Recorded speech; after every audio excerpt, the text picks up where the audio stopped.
안녕하십니까, 마이다스입니다. 자, 오늘 결국 LG화학이 LG에너지 솔루션으로 분사한다, 12월 1일부로 확정을 줬고요. 오늘 발표가 난 이후로 LG화학 주가는 급락을 했죠. 어, 다만 오늘 발표하면서 뭐 다른 뭐 주주가치 재고나 뭐 IPO의 구체적인 일정이나 이런 거 없이 뭐 뜰름 공시자료 하나만 발표하다 보니까 오히려 발표가 나고 더 빠졌어요.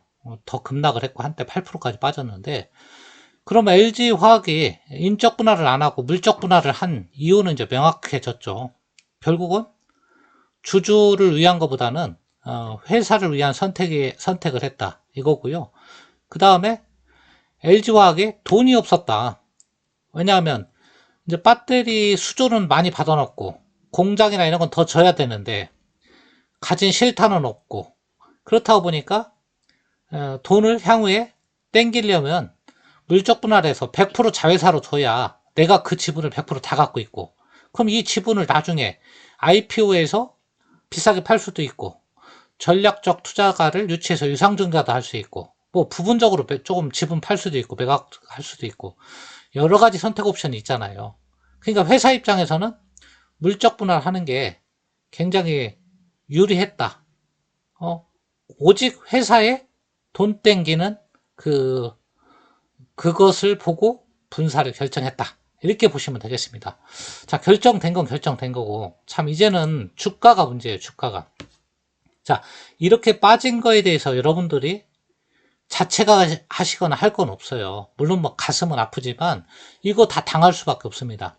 제 아무리 제갈량이라도 회사 내부자가 아니면 이거 다음날 발표할지 누가 합니까? 굉장히 아무도 알 수 없는 거고요. 다만 이제는 LG화학에 대해서 어떻게 내가 대응할 것인가, 그것만 남은 거예요. 자, 회사 발표대로 이제 물적 분할이 발표됐으니까, 그럼 나는 이제 배터리 보고 투자했는데 배터리 지분은 하나도 못 갖고 LG화학이라는 주식만 가지고 가는 건데요. 그러면 이제 내가 어떻게 결정하냐? 이대로 가지고 갈 거냐? 여기서 손절 칠 거냐? 뭐 이런 결정을 할 수밖에 없다는 얘기죠. 뭐 남은 일정을 말씀드리면 10월 31일 날 뭐 주주총회 해서 확정을 짓는다고 하는데요. 이건 100% 확정이라고 보시면 됩니다. 국민연금 외국인 중에 하나가 반대하지 않는 한은 이번 분사안은 확정이라고 보시면 되고요. 이제 남은 건 여러분들이 선택만 남은 거다. 내가 나한테 실망을 안겨준 이 LG화학, 지금 조정은요 어느 정도 받았어요. 제가 보면, 제가 어제도 영상에서 말씀드렸지만 이 정도까지 조정을 받으면 여기서는 저가 매수가 들어오면서 이제 뭐 이렇게 빨아 올리지는 못하지만 이제 횡보를 할 것이다. 어느 정도 단기 조정은 마무리 국면이다, 이렇게 말씀을 드릴 수가 있고요. 그렇다 하더라도 여러분들이 선택의 여지는 온 겁니다. 왜 그러냐면 LG화학 주가가 이제는 2차전지의 호재 뉴스에 즉각 반영할 수가 없어요. 왜 그러냐면 만약에 2차전지가 막 큰 호재가 생겨서 삼성 SDI나 SK이노베이션이 상한가 쳤다, 그렇게 해도 이 LG화학이라는 것은 한 달이 걸친 거잖아요. 네? 예? 그렇기 때문에 얘는 상한가를 안 갑니다. 왜냐하면 자회사로 LG 에너지 솔루션을 가지고 있는 것 뿐이기 때문에. 그 지분이 100% 평가 못 받는 이유는 제가 간단히 한번 설명을 드리고요. 그러면 여기서 이제 결정을 해야 되는데 이렇게 하는 게 좋지 않을까, 그런 생각을 해봐요. 자, 70만원 넘겨서 들어오신 분도 있을 거예요. 목표가가 100만원, 뭐 이렇게 막 언론사에서 떠들고 2차전지가 대세다 생각해서 그렇게 들으신 분, 장기로 들어왔다, 안전한 자금으로, 이거 어쩔 수 없잖아요. 여기서 버릴 수도 없고 거의 저점인데, 이런 분들은 버티기를 들어가야 됩니다. 내가 장기로 들어왔고 안전한 장기 자금이다, 그러면 100% 버티는 게 맞는 전략이라고 보고요. 70만원 넘기면서 단기 트레이딩 차원에서 들어왔다, 이분들은 사실 오늘 아침에 매도했어야죠. 이샤의 발표 나기 전에 오전에 낙폭을 어느 정도 만회했을 때 매도하는 게 답이었고요. 왜냐하면 불확실성을 싫어하잖아요, 단기 매매자들은, 트레이더들은. 지금 LG화학이 이런 결정을 함으로 인해서 굉장히 불확실성이 커진 거예요. 어떤 불확실성이냐면 IPO 일정이 언제 나올지 뭐 이런 부분, 그다음 IPO는 어떤 방식으로 할 건지, 뭐 증자할 건지, 뭐 이런 게 하나도 결정이 안 됐잖아요. 이런 게 다 주식시장에서 불확실성이에요. 이런 게 남아있으면 트레이딩을 하면 안 돼요. 장기 투자자 외에는. 그 다음에 장기 투자자라도 조금 단기 자금을 가지고 들어온 분이 있을 거예요. 좀 뭐, 물론 뭐 전세 자금이라든가 이렇게 뭐 2년짜리, 뭐 이런 자금을 가지고 그런 분들은 좀 비중을 좀 줄일 필요가 있어요. 뭐 장기라고 그러면 2년이 장기라고 볼 수도 있지만 그때까지 내가 원하는 목표까지 도달 못할 수도 있거든요. 장기로 왔다 하더라도 내 자금의 성격, 그 다음에 LG화학의 미래에 대해서 좀 부정적으로 본다. 이런 사람들. 그 다음에 LG화학보다 다른 종목을 내가 투자해서 더 수익을 낼 수 있겠다. 기대 수익 측면에서. 그런 분들은 다 팔긴 너무 억울하니까 일부 비중을 축소할 필요는 있다. 좀 그 말씀을 뭐 전략이라고 할 수도 없지만 선택의 기로에 온 거 아닌가 그 말씀을 드리고요.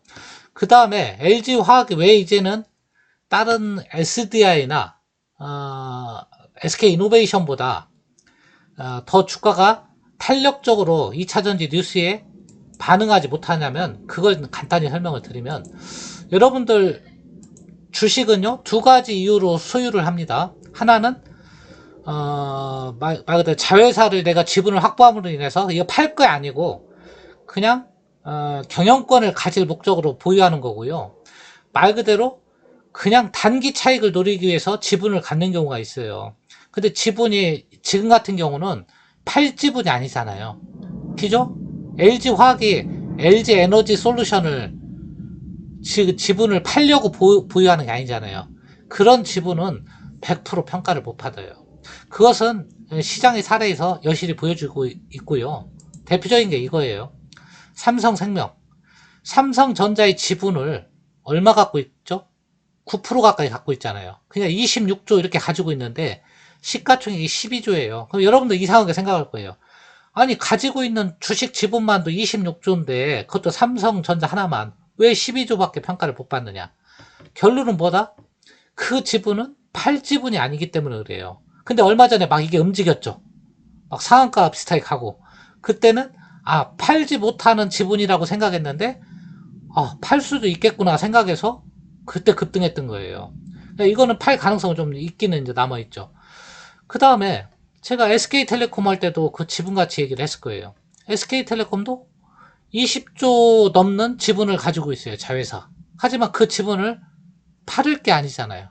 그러니까 SK 시가총액이 19조밖에 안 되는 거예요. 하나도 평가를 못 받잖아요. 자기 본업 가치는 하나도 평가를 못 받잖아요. 자, 이렇듯 지분은 자기가 단기 소유해서 매매 차익을 노리기 위한 지분이다 그러면 100% 평가해 주는 게 맞는데 이런 것처럼 자회사를 지배하기 위한 지분은 100% 평가를 못 가져요. 그래서 LG화학도 마찬가지예요. 이제는 LG 에너지 솔루션이 지분이 100% 가지고 있으니까 걔가 올라가면 나도 올라갈 것이다. 이게 이제 안 되는 겁니다. 그래서 실망 매물이 좀 나오는 거고요. IPO 일정이나 이런 부분이 안 나온 것이 불확실성이 크기 때문에 그것도 실망 매물이 나온 거다. 그렇게 보시면 되겠습니다. 그래서 아까 단기 전략, 장기 전략 말씀드렸고 그 다음에 제일 아쉬운 것은 100% 자회사로 감으로 인해서 2차전지 뉴스가 여기에 이제 반영되지 못하는 거예요. 직접적으로. 주가 상승에도 직접적으로 반응을 못 시키니까 매력도가 오히려 이제는 삼성 SDI나 이런 쪽보다 좀 떨어져 가는 거예요, 사실은. 그게 좀 아픈 거다. 물론 기관 투자가나 이런 쪽의 리포트는 본질 가치에는 변함이 없다. 그렇게 말씀을 드리죠. 예, 맞습니다. 본질 가치에는 변함이 없어요. 이런 것 때문에 그래요. 아까 지분. 그 자회사 지분은 100% 시장에서 평가해 주지 않는다는 거. 두 번째, 아무리 2차전지 호재 뉴스가 떠도 한 달이 걸쳤기 때문에 100% 주가에 반영을 못 시킨다는 거.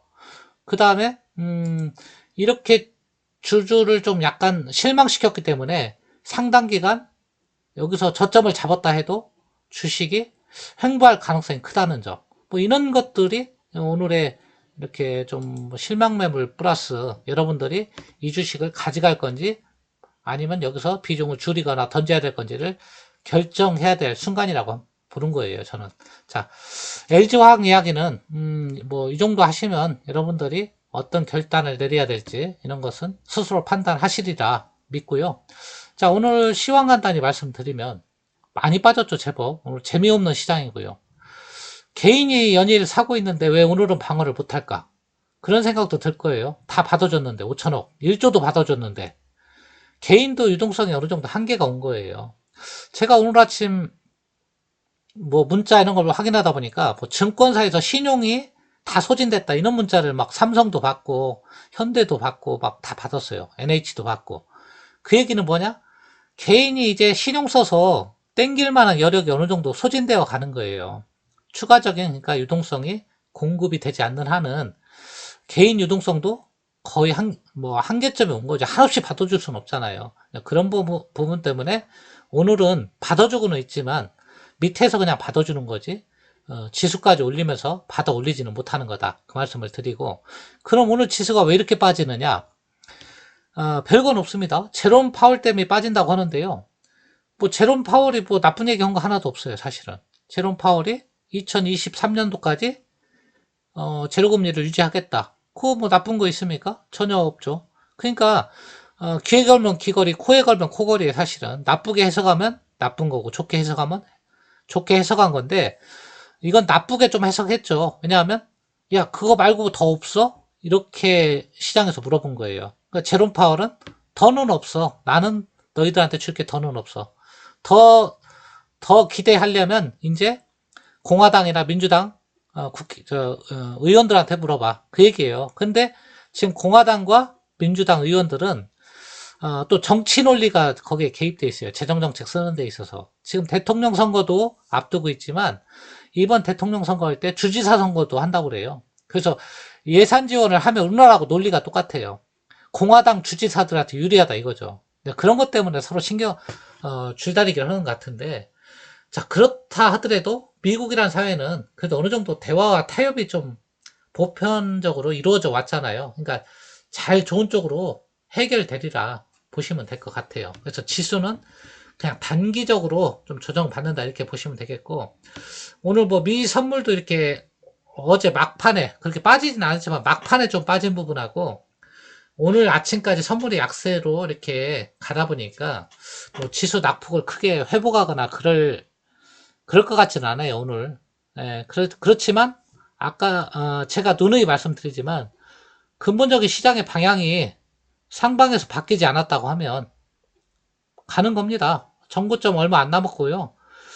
가다가 이제 좀 쉬어갈 수도 있는 거예요, 사실은. 너무 급하게 왔기 때문에. 코스닥도 900포인트 어제 넘었었죠. 좀 쉬어간다 생각을 해야지. 한없이 올라갈 수만은 없다. 그리고 늘 염두에 둘 것은 지수가 여기서 끝이 아니라는 거. 그것만 명심하시면 된다. 자, 그 말씀을 드리고, 그 다음에, 시장에 관심 있는 섹터 몇 종목 더 말씀을 드리면, 자, 현대차가 이제 시장의 주도인데요. 실적도 좋고, 수소차, 테마, 그 다음에 뭐 신차, 이런 거 다 호평을 받고 있어요. 거기다가 시가총액도 싸죠. 39조. 이렇다 보니까, 현대차, 뭐, 조만간 20만원 돌파는 오늘 또 아마 시장만 좋았으면 19만원 훌쩍 넘었죠. 시장이 너무 나쁘니까 그런 건데요. 당분간 현대차가 좀 이끌어 갈 것 같다. 주도 섹터에 이 현대차는 꼭 놓고 보시라. 그 말씀을 드리고, 제가 예전에 뭐 17만원 선, 딱 조정권이다 말씀드렸는데, 그 정도, 거기서 좀 놀다가 다시 올라가더라고요. 이번에 올라가면 20만원은 찍고 내려올 내려오지도 않고 그 이상 보더라고요. 25만원 이렇게. 20만원 돌파는 기정사실이다. 이렇게 보시면 될 것 같고요. 그 다음에 시장에 조금 핵심 있는 종목이 이제 그린 뉴딜 관련해서 하나솔루션인데요. 제가 하나솔루션 얘기할 때, 자, 4만원 초반이 조정 매수 구간이다. 이렇게 얘기했는데, 딱 그 자리에 왔어요, 지금. 네, 제가 말씀드린 자리에 와서, 지금이 살 타이밍이에요, 사실은.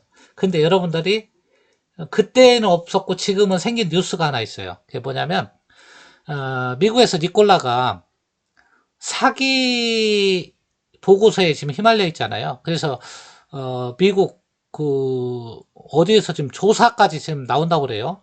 미국 뭐 재무부겠죠. 뭐 거기서 사기 여부를 조사하겠다. 뭐 10조 사기 얘기가 자꾸 나오니까. 그러니까 지금 불확실성이 더해진 겁니다. 그러니까 여기에서 살 타이밍은 맞는데 여러분이 사고자 하는 금액에 1000만 원이다. 그러면 이제는 한 500으로 좀 줄여라. 그 말씀 드리고 싶어요. 왜냐하면 이 하나솔루션은 두 가지 날개로 올라왔어요. 태양광하고 이 수소차. 근데 수소차는 오로지 니콜라 때문에 올라간 거예요. 근데 니콜라가 혹시라도 사기 판명을 받았다. 사기다. 뭐 이런 게 발표가 된다 그러면 미 법무부에서 조사하는 거네요. 재무부가 아니고. 그러면 수소차에 대한 프리미엄은 좀 내려야죠. 그러면 여기서 사면 자칫 그게 나쁘게 발표가 나면 좀 더 밀릴 수 있다는 얘기죠. 그러니까 사기는 사되 내가 사고자 하는 금액보다 좀 줄여서 사라. 그 말씀을 좀 드리고 싶어요. 자, 오늘 시장은요, 이 정도로 마칠게요. 오늘 굉장히 재미없는 시장이고, 특징 없는 시장이에요, 사실은. 그렇지만, 시장이 아직 끝난 게 아니기 때문에, 여러분들 시장에 대한 너무 공포심을 가질 필요는 없다. 뭐, 쉬어가는 타이밍이다. 이렇게 봐도 될 것 같아요. 자, 그럼 오늘 시황은 이 정도로 마치고요. 여러분들, 모든 판단은 여러분 스스로 하시기를 바라고요. 끝까지 들어주셔서 대단히 감사합니다.